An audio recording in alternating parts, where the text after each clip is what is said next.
వేదులపల్లి police station పరిధిలో సువర్టపురం రెండో గ్యాంగుకు చెందిన అంతర్రాష్ట్ర నేరగాళ్ల ముఠా తక్కువ ధరకు బంగారం అమ్ముతామని నమ్మించి పోలీసుల వేషధారణలో వచ్చి బాధితురాలిని మోసం చేసిన ఘటనలో వేదులపల్లి ఎస్ఐపి భాగ్యరాజు తమ సిబ్బందితో కలిసి 11/1/2026 సాయంత్రం 6 గంటలకు చీరాల మండలం తోటవారిపాలెం పోలేరమ్మ గుడి రోడ్డులో నిందితులను అరెస్ట్ చేశారు.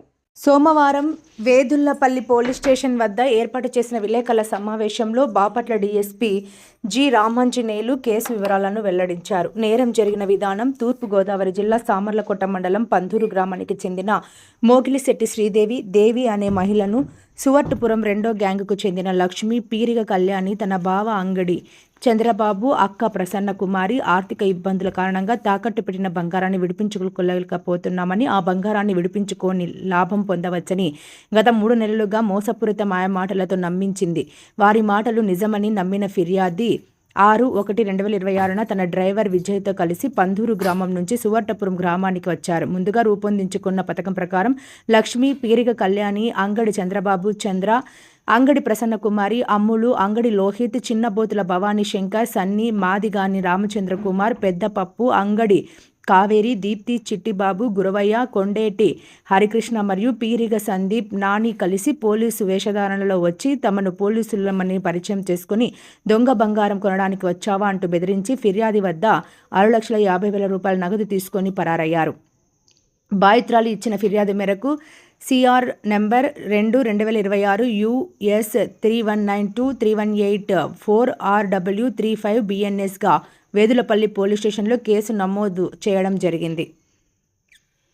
పోలీసుల హెచ్చరిక: ప్రజలు ఎవరైనా తక్కువ ధరకు బంగారం అమ్ముతాము, బ్యాంక్ ఆభరణాలు విడిపించుకోలేకపోతున్నాము వంటి మాయమాటలు నమ్మవద్దని హెచ్చరించారు. అనుమానాస్పద కాల్స్ లేదా సమాచారం వచ్చిన వెంటనే సమీప పోలీస్ స్టేషన్కు సమాచారం అందించాలని తెలిపారు. కేసును చాకచక్యంగా ఛేదించిన వేదులపల్లి పోలీస్ అధికారులు, సిబ్బంది జిల్లా SP Shri B Umamaheshwar IPS ప్రత్యేకంగా అభినందించారు.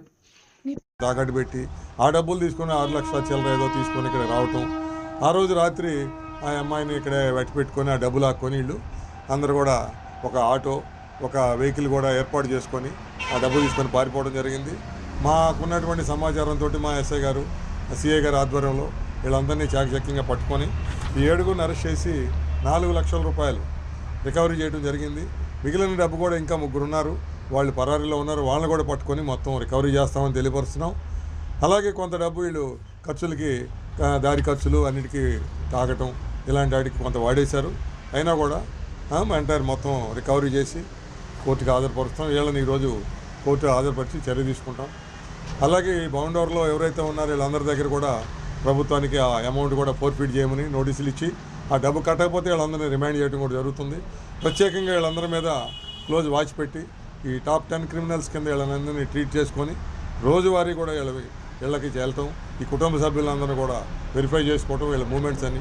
వీళ్ళు ఈ ప్రాంతంలోనే కాకుండా దూర ప్రాంతాలకు వెళ్ళి కూడా చెడ్డ పేరు తీసుకొస్తున్నారు. ఈ వెదులపల్లికి సువర్టపురంకి అందరూ కూడా వీళ్ళందరినీ కంటిన్యూగా వాచ్ చేసి భవిష్యత్తులో ఇలాంటివి జరగకుండా చూస్తామని తెలియపరుస్తున్నాం. Thank you all. 1,000 రూపాయలు ఈ 6,50,000 రూపాయలు ఈ అమ్మాయి శ్రీదేవి దగ్గర నుంచి వీళ్ళు లాక్కొని పారిపోయారు. దానికి సంబంధించి వీళ్ళ 7గురి దగ్గర నుంచి ఇప్పుడు 4 లక్షలు రికవరీ చేయడం జరిగింది. ఇంకా బ్యాలెన్స్ ఉన్నటువంటి 2.5 లక్షలు కొంత అమౌంట్ ఇంకా 3 వ్యక్తులు పారిపోయి ఉన్నారు, వాళ్ళు దొరకలేదు. వాళ్ళని పట్టుకొని వాళ్ళ దగ్గర నుంచి అది కూడా రికవరీ చేస్తాం. వీళ్ళ మీద స్పెసిఫిక్గా వాచ్అవుట్ చేస్తున్నాము. అలాగే ఆ ఏదైతే రోజు జరిగిందో ఆ రోజు మా కానిస్టేబుల్ ఆ ఇంటికి వెళ్ళడం కూడా జరిగింది. ఎవరైతే ఈ బాధితురాలు అక్కడ ఉండి కూడా కనీసం కానిస్టేబుల్ కూడా తెలియపరచకుండా ఏదో గుట్టుగా ఎత్తుకొని పోదామని చెప్పి చెప్పకుండా ఈ విధంగా డబ్బు ఇచ్చి మోసపోవడం జరిగింది. ఇది ఈ మాయమాటలు నమ్మవద్దని, ఇట్లాంటి ఏదైనా కాల్స్ వచ్చినా అనుమాన కాల్స్ వచ్చినా ఏదైనా ఇక్కడ ఇస్తున్నామని చెప్పినా ఎవరైనా ఇట్లా ఇళ్ళకి తీసుకొచ్చినా కూడా ఈ బాధితులు అందరూ కూడా రాష్ట్ర వ్యాప్తంగా కానీ బయట నుంచి వచ్చిన వాళ్ళు కానీ తెలియపరిచి పోలీసు వారికి మీడియా ద్వారా తెలియపరిచి ఇటువంటి మోసాలకు గురి కావద్దని తెలియపరచుకోండి.